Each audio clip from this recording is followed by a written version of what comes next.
Pak. Apa kabar Ibu hari ini? Alhamdulillah, masih kita Alhamdulillah. Tetap semangat ya Bu ya tetap semangat. Ya. Bagaimana dengan Kakak? Alhamdulillah, saya insya Allah selalu semangat ya.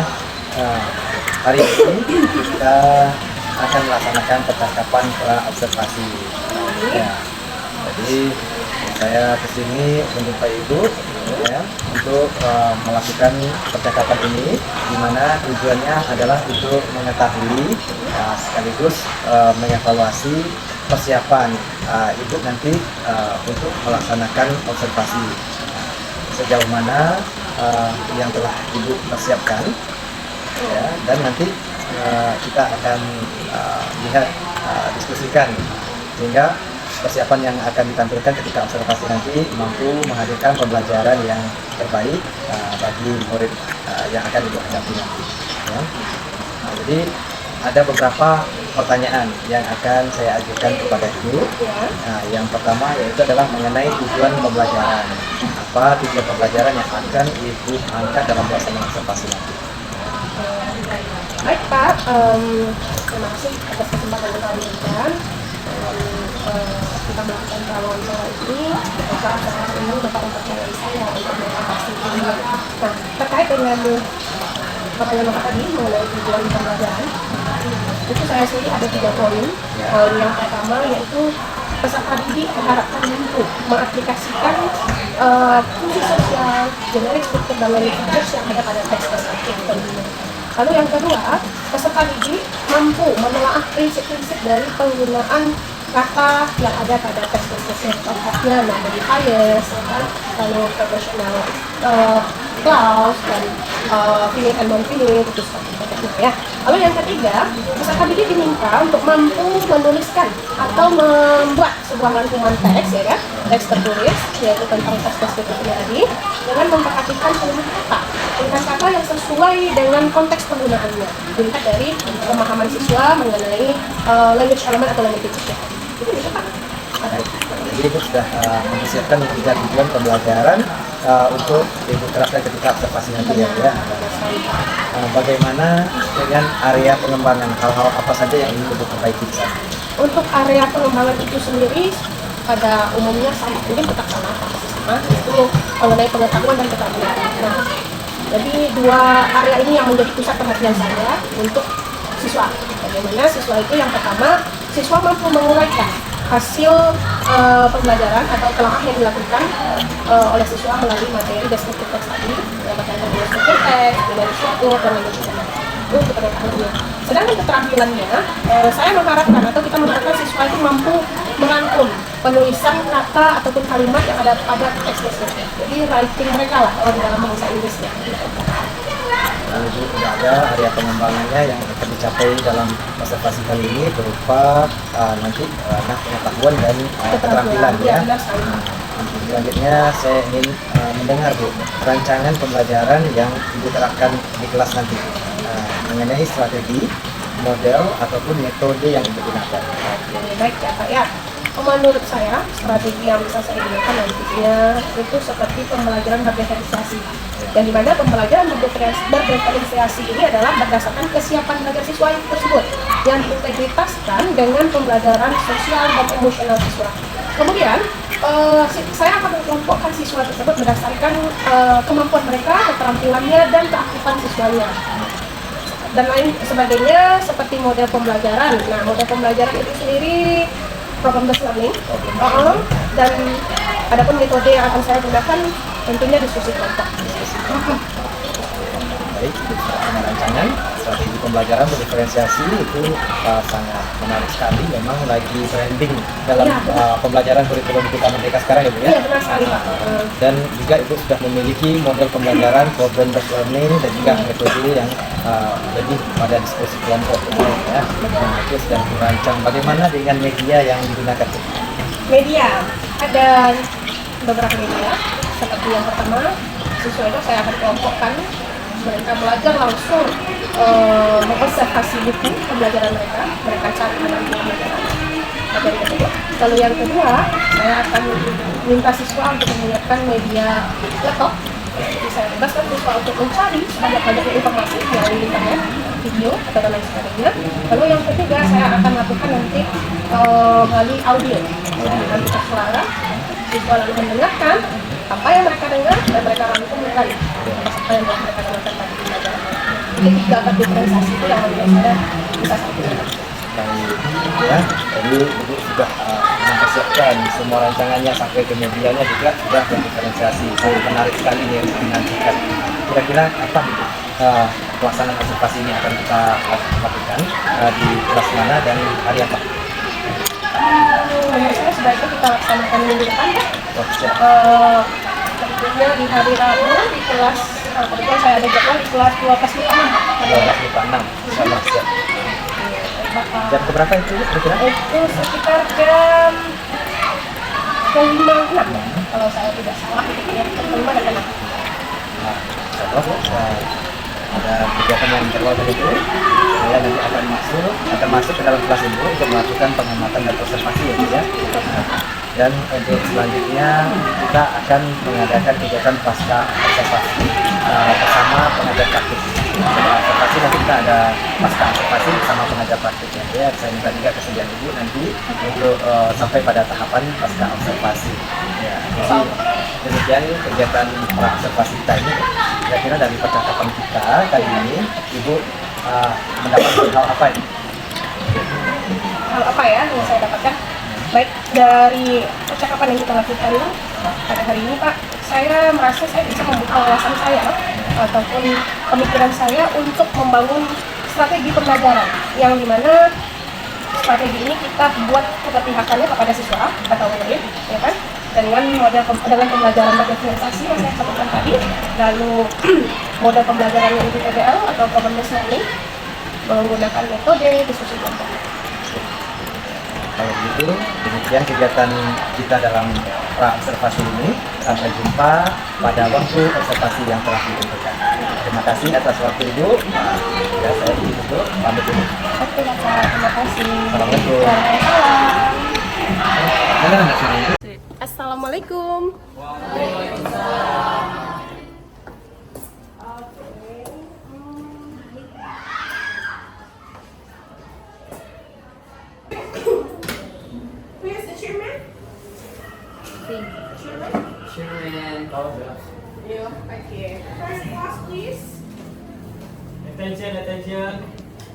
Greeting, please. Waalaikumsalam warahmatullahi wabarakatuh. Good morning, everybody. Good morning. How are you this morning? Feeling good. How about you, man? I'm good and I'm feeling alright. Yeah, I'm so. So what else, Dapa? How are you? How are you, Dapa? Thank you. And besides you, how are you? I'm okay. Okay, that's good. Okay, as usual, when answering, sembari saya sampaikan yang mana untuk pada materi hari ini ada tujuan pembelajaran yang harus kita capai. Yang pertama, peserta didik mampu mengaplikasikan fungsi sosial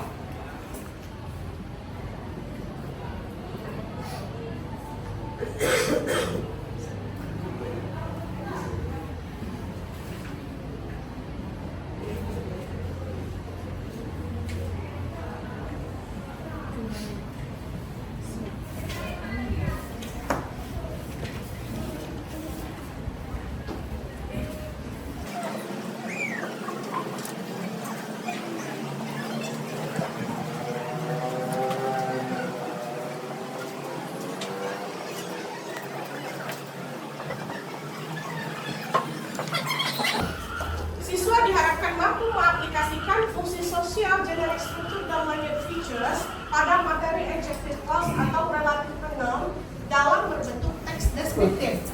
Ya, yang mana kita ketahui teks deskriptif ini sudah biasa kita pelajari ya kan? Apa itu teks deskriptif?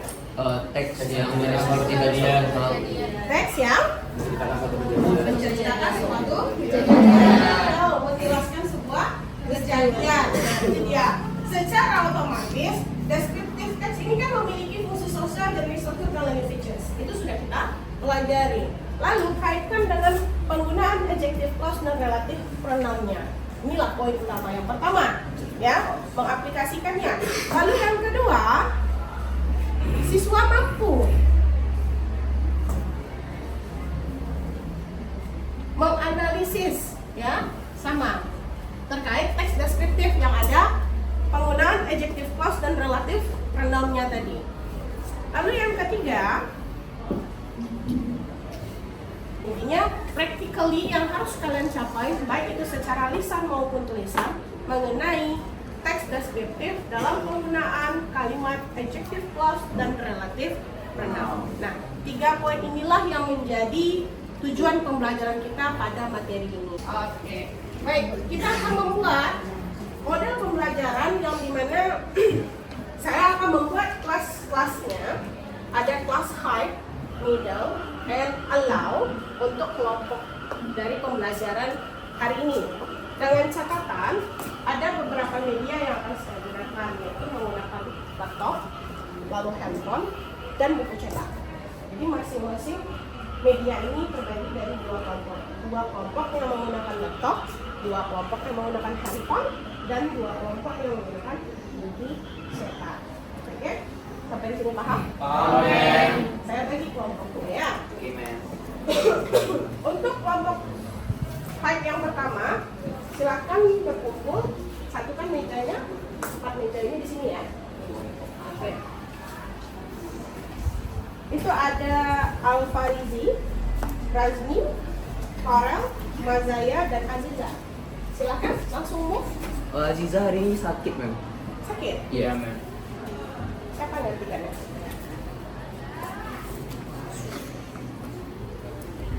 Siapa kira-kira yang paling? Rara?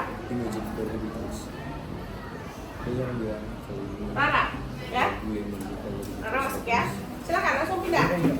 Lalu kelompok yang kedua yang di itu dikasih saya ada ya di sebelah kanan Pak.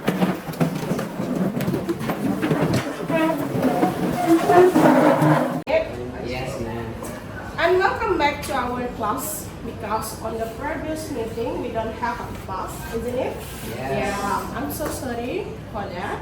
It's okay. And today we are have a class and we will continue our material about the second chapter. What about the second chapter? The second chapter is about crude oil curing in viscosity and color is used for. Okay. Before I'm going to tell about that, we need to do a previous remind, yes, about the last material. What about the material? The material is about there always such a long wait that. Yeah, the topic is about. The topic is about They're using such that and soda. Ya, yang dimana penggunaannya tetap berhubungan bagaimana membuat sebuah Kalimat. Pada materi yang kedua ini juga berhubungan dengan kalimat. But, ya, as usually yang biasa kalian dengar, kalau dalam bahasa Inggris itu tahapannya ada word, lalu ada phrase, ada clause, and ada sentence. Ya, sebelum saya masuk ke materi yang kedua, siapa yang bisa menjelaskan apa bedanya antara word, phrase, clause atau clauses, and sentences? Apa bedanya kira-kira? Iya.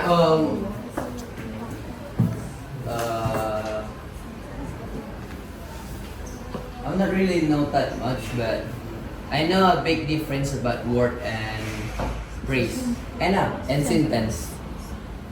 Yes. Well, the word is kata. Kalau boleh saya jawab pakai bahasa Indonesia, Mem? Boleh, boleh nak. Kalau word tuh udah jelas kata gitu, jadi cuman perkata. Sementara kalau kalimat itu atau sentence tadi susunan dari beberapa kata. Oke. Kalau word dia kata, Ya. kalau sentence dia Susunan dari beberapa kata. So how about process and clauses?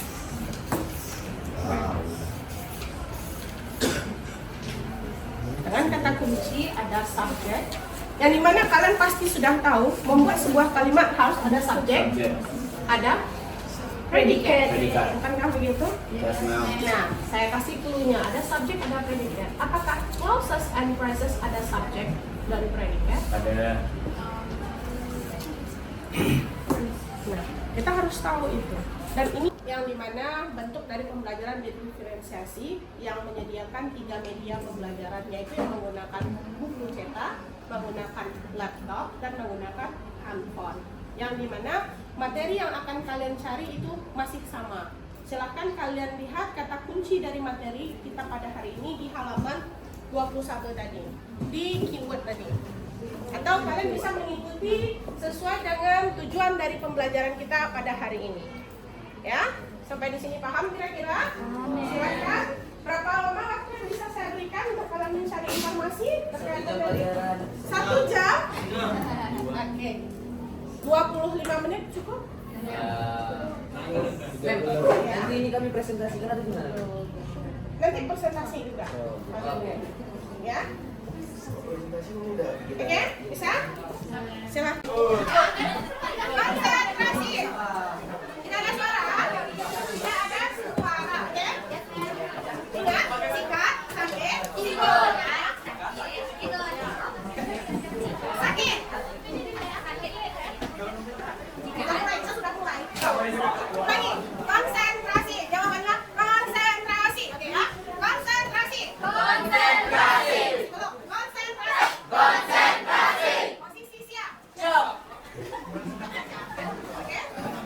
Ingat ya, ambil salah satu benda di depannya, antara pegang yang kalian letakkan atau apa potong. Oke? Sikut. Sakit.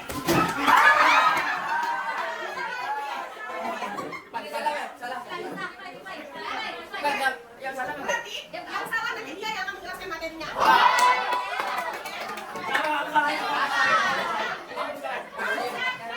Konsentrasi. Sikat.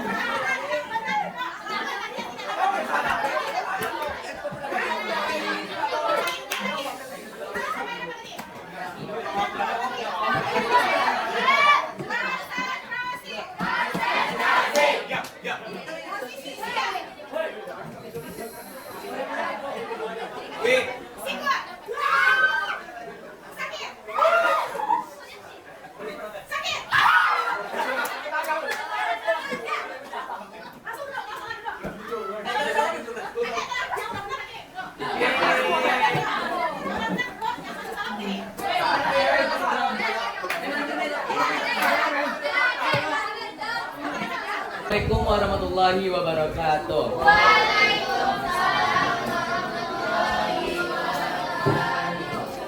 Good morning, everyone. Good morning. How are you today? Okay, I'm feeling good today, and I'm pretty happy that I can explain this material to you all. First of all, we'll explain about social function about this material. So the function of this material is to modify a word to become if there is a phrase, we can modify that phrase to become a clauses, and if there is a clauses, we can modify it to become a sentence. So before I explain more about this material, I need asisten yang bisa bantu saya di depan. Jadi silakan, ada nggak sukarelawan yang pengen bantu saya di depan? Boleh deh, Rasmi, silakan di depan bantu saya menjelaskan. Oke, jadi di sini Rasmi bakal bantu saya buat jelasin materinya ya. Kami nggak bakal bahas panjang lebar soal materi ini, tapi kami tekankan ke dasar dari materi ini, yaitu mengenai word, phrase, clauses, sama sentence. Mungkin lanjutan dari materi ini bakal lebih dijelaskan oleh kelompok middle atau low mungkin. Jadi dasarnya dulu kita bahas. Yang pertama tuh mengenai word. Teman-teman tahu sendiri kan apa itu word? Word itu adalah sebuah kata. Jadi kalau sebuah kata tuh nanti udah ada penambahan subjek, objek atau yang lain, itu tuh udah nggak bisa kita golongkan sebagai kata lagi. Itu bakal berubah menjadi suatu phrase. Nah nih, phrase itu apa nih? Phrase itu suatu kata, dia nanti ada terbagi nih untuk mengklasifikasikan antara phrase dan clause.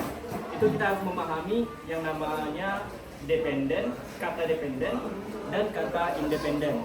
Untuk phrase sendiri, dia menggunakan kata dependent, yaitu kata yang bertegak sendiri. Misalnya, saya lapar. Jika saya bicara saya lapar, apakah menimbulkan pertanyaan? Tidak kan? Saya di rumah, menimbulkan pertanyaan? Tapi kalau itu merupakan kata yang bertegak sendiri. Tapi kalau kata independent, misalnya saya berkata, karena saya lapar. Pasti kalian bertanya, kenapa? Kenapa saya lapar? Karena saya ingin pintar. Pasti pertanyaannya kalian, mengapa saya ingin pintar? Nah, itulah kata kalimat independent.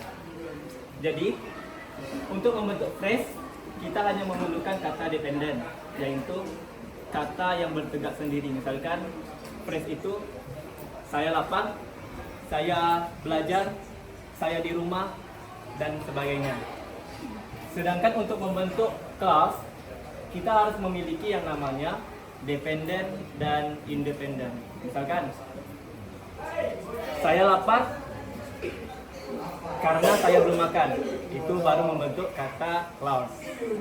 Di situ mengerti? Oke, saya bantu jelasin Rasmi deh. Misal nih ada sebuah kata, saya bad mood. Tapi kan di situ kita nggak tahu apa penyebab dari kenapa saya bad mood. Ujung-ujungnya muncul pertanyaan kan, kenapa sih Farel bisa bad mood? Apa alasannya? Itu tuh independent. Iya, dengar loh.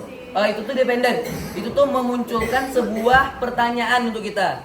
Mengapa sih Farel bisa bad mood? Nah, kemudian muncul suatu kata yang berdiri sendiri. Misal kayak karena tadi Ibnu marahin saya. Misalnya gitu ya. Jadi alasan kenapa saya bisa bad mood di situ adalah karena Ibnu tadi memarahi saya.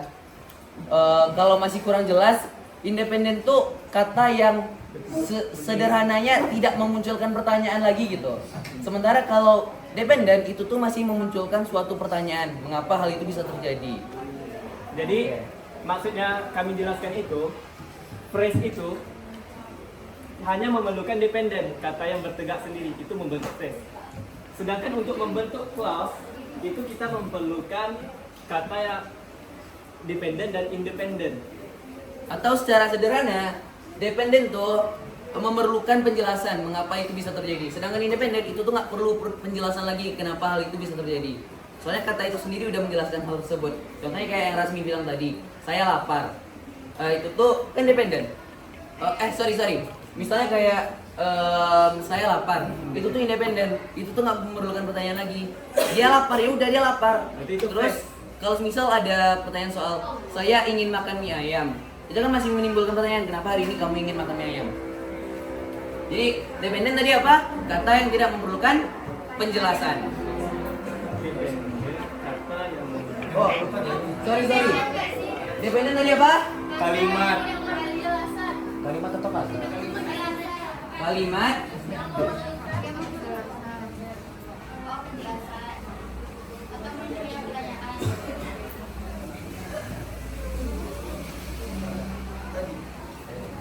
Sementara independen, kalimat yang sudah jelas.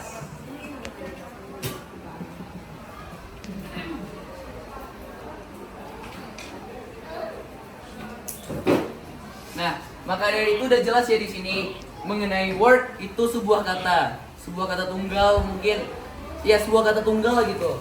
Sementara phrases itu sebuah kalimat yang terdiri dari suatu kalimat independen yang tidak memerlukan penjelasan.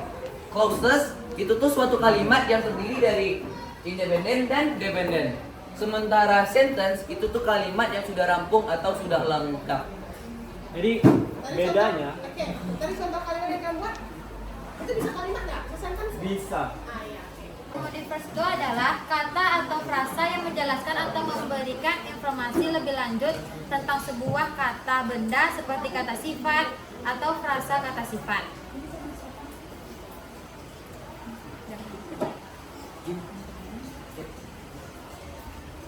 Contohnya tuh umpamanya the red car is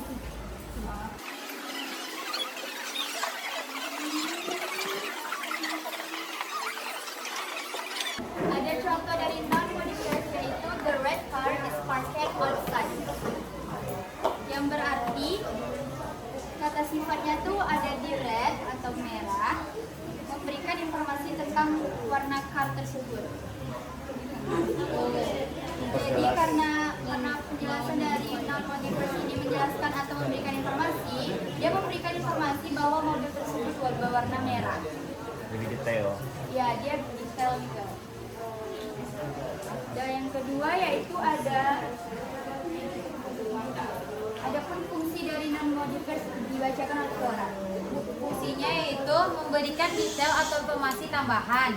Yang kedua menjelaskan makna. Yang ketiga membedakan antara objek yang berbeda. Dan yang keempat memperkaya deskripsi. Yang kelima menyampaikan sikap atau penilaian. Adapun rumus-rumusnya yaitu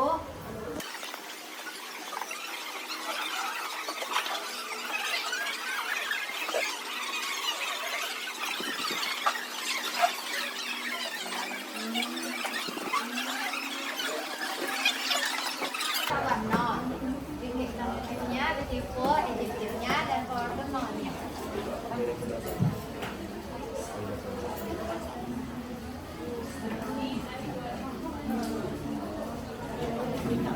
Yang kedua yaitu relative pronoun atau kata-kata seperti who, whom, what, which, dan that yang digunakan untuk memperkenalkan clause relatif yang memberikan informasi lebih lanjut tentang kata benda.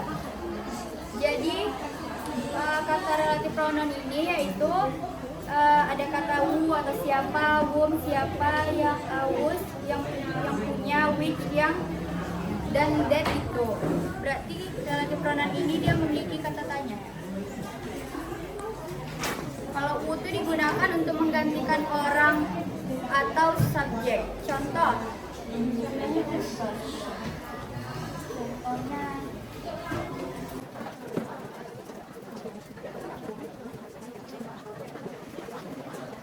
The woman who lives next door is a doctor. Artinya yaitu wanita yang tinggal di sebelah adalah dokter. Berarti relative pronoun ini memperkenalkan seseorang. Dia memperkenalkan seorang dokter bahwa perempuan yang tinggal di sebelah adalah dokter.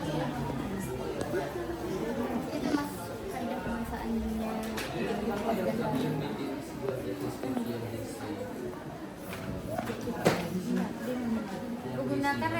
Penggunaan relative pronoun dan adjective clause membantu memperkaya definisi dengan menambahkan detail yang relatif dan informasi tanpa perlu membuat kalimat terpisah. Itu pun termasuk kaidah kebahasaan dari adjective clause atau relative pronoun yang ada di buku dan cari internet. Itu saja yang dapat kami sampaikan. Assalamualaikum warahmatullahi wabarakatuh. Pembelajaran yang tadinya dia tidak tahu menjadi tahu. Maybe that's all for today. I say thank you so much for you all, and I'm loving for you. The last, Assalamualaikum warahmatullahi wabarakatuh.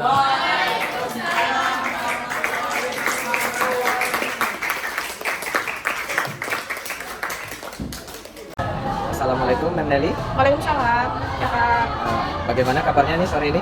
Alhamdulillah luar biasa ya sore ini. Bapak gimana kabarnya? Alhamdulillah tetap semangat, tetap fit ya. Insya Allah. Ya, perkenalkan kali ini kita melakukan percakapan pasca observasi seperti yang telah saya sampaikan juga sewaktu kita praobservasi kemarin, bahwa pada kegiatan pasca observasi ini kita akan kedatangan seorang tamu istimewa, ya, yaitu Ibu PP kita, Ibu Irdian Febri MPD, yang akan memantau kegiatan pasca observasi ini. Selamat datang juga kami ucapkan untuk Ibu, ya. Baik Bu, kemarin kita telah melaksanakan pra observasi, ya, yaitu merancang sekaligus mengevaluasi apa-apa saja yang akan dirancang dan dikembangkan sewaktu observasi di kelas. Ya. Dan alhamdulillah juga di kelas 12 MIPA 6 Ibu juga telah melaksanakan proses pembelajaran yang kebetulan saya bisa mengobservasinya sesuai jadwal yang telah ditentukan. Pertama Bu, saya ingin menanyakan bagaimana perasaan Ibu tentang proses observasi ataupun pra-observasi yang telah kita lakukan kemarin. Oke, baik Pak. Sebelumnya saya ucapkan terima kasih pada Bapak dan Ibu Tian yang telah berkesempatan hadir. Di sini saya selaku yang diobservasi mencoba untuk menyampaikan apa yang saya rasakan setelah saya di observasi ya. Sejauh ini saya merasa bahwasanya dengan adanya kegiatan tersebut saya bisa memunculkan ide-ide baru, pengetahuan-pengetahuan baru terkait entah itu strategi pembelajaran dan metode pembelajaran, ya kan, yang sifatnya baru gitu, new, ya kan, yang dimana bisa membangun semangat siswa untuk lebih aktif, lebih berkontribusi dalam proses pembelajaran yang saya lakukan. Seperti itu Pak. Ya, jadi dengan adanya kegiatan observasi tadi, Ya. Ibu bisa memunculkan tadi ide-ide baru, ya, dan beberapa potensi yang sebenarnya bisa Ibu lakukan waktu itu ya, yang telah nampak kemarin ya Bu ya. Iya Pak. Ibu masih ingat Bu tujuan pembelajaran yang kita observasi kemarin?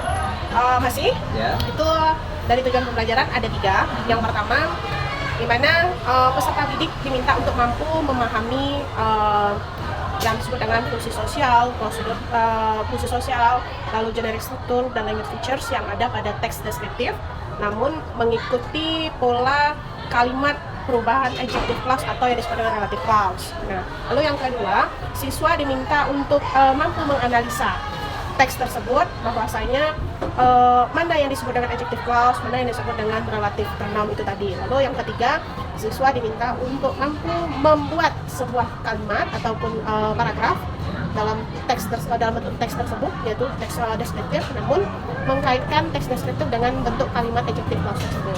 Terima kasih Bu. Selanjutnya, bagaimana dengan area pengembangannya? Untuk area pengembangan itu sendiri, siswa mampu memenuhi dari tujuan pembelajaran tadi. Contohnya di tahap menganalisa, siswa mampu menganalisa dikarenakan mungkin metode yang saya gunakan itu bisa membangun semangat siswa untuk mencari tahu, tertarik untuk mencari tahu dengan materi tersebut, seperti itu. Ya, berdasarkan yang saya amati di kelas saat observasi kemarin, ya saya sudah melihat bahwa Ibu sudah menerapkan area-area pengembangan ya yang telah dirancang kemarin ya Bu ya. Ya. Ibu telah menunjukkan adanya strategi pembelajaran untuk mengembangkan area-area seperti area pengetahuan, area keterampilan ya Bu ya, dan juga ada semacam strategi berdiferensiasi, strategi pembelajaran berdiferensiasi ya, yang Ibu telah laksanakan dan juga disandingkan dengan metode diskusi kelompok ya. Ya, metode diskusi kelompok juga sudah Ibu laksanakan kemarin. Jadi dari area pengembangan yang telah Ibu lakukan dan telah Ibu capai ini, kalau boleh saya tahu nih, kalau kita ukur dalam skala 1 sampai 10, di posisi mana sekarang pencapaiannya? Untuk di tahap itu, skala yang saya rasa layak untuk diberikan itu sudah sampai di skala 8 Pak, atau 8,5 ya. Karena melihat dari perkembangan siswa dan proses dari respon siswa dalam pembelajaran tersebut berdiferensiasi itu sangat mempengaruhi, sangat aktif gitu kan. Mereka merasa saling tertantang. Contohnya, saya mengkelaskan siswa berdasarkan kemampuannya, kan begitu.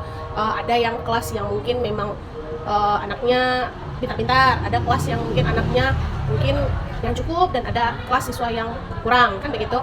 Nah, dengan adanya media yang berbeda tadi yang bisa menunjang kemampuan siswa itu untuk mau mencari tahu, tidak merasa tertinggal dengan temannya yang pintar, dan itu berhasil menurut saya. Ya. Hanya mungkin untuk skalanya rasa saya layak di skala 8 atau 8,5 gitu. Menarik sekali Bu. Jadi pencapaiannya sudah di skala 8 sampai 8,5 ya Bu Iya, ya. betul. Nah, dari kegiatan-kegiatan pembelajaran yang dilaksanakan kemarin. Iya Pak. Jadi kira-kira nih Bu, hal apa lagi yang perlu untuk Ibu tingkatkan? Untuk dari sayanya sendiri, Ya. kalau menurut saya mungkin dari segi prepare saya, Hmm. prepare yang dalam artian bukan hanya fokus pada materi, Ya. melainkan media-media yang mungkin bisa lebih bervariasi lagi, Hmm. yang bisa membawa siswa ini untuk merasa happy dalam pembelajaran, Ya. yang tidak monoton saja, yang biasanya mungkin guru hanya fokus kepada buku mata pelajaran kan gitu. Ya. Nah, jadi kita bisa mencari ide-ide baru, metode-metode baru, gaya pembelajaran yang baru. Mungkin itu yang perlu saya tingkatkan. Jadi sayanya juga harus banyak referensi lah begitu Ya. untuk gayanya. Oke. Untuk itu ya, agar bisa lebih meningkatkan seperti yang Ibu gambarkan tadi, kira-kira siapa yang bisa membantu Ibu untuk mencapainya?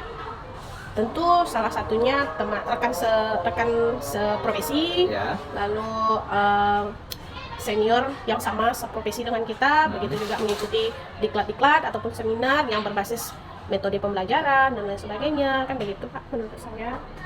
Oke, terima kasih Bu atas penjelasan dan percakapan pasca observasi kita ini. Mudah-mudahan Ibu tetap semangat dalam belajar ya, Amin, tetap amin. melakukan pembelajaran-pembelajaran yang menarik dan berpihak kepada murid Iya. ya, dan selalu sukses dalam aktivitas sehari-hari. Amin ya Ya, Rabbal Alamin. demikian Terima kasih. percakapan kita pada sore hari ini ya. Mungkin Ibu ada kegiatan lain yang harus Ibu lanjutkan. Ya. Terima kasih sekali lagi atas kesempatannya. Saya sudahi. Assalamualaikum warahmatullahi wabarakatuh. Waalaikumsalam warahmatullahi wabarakatuh.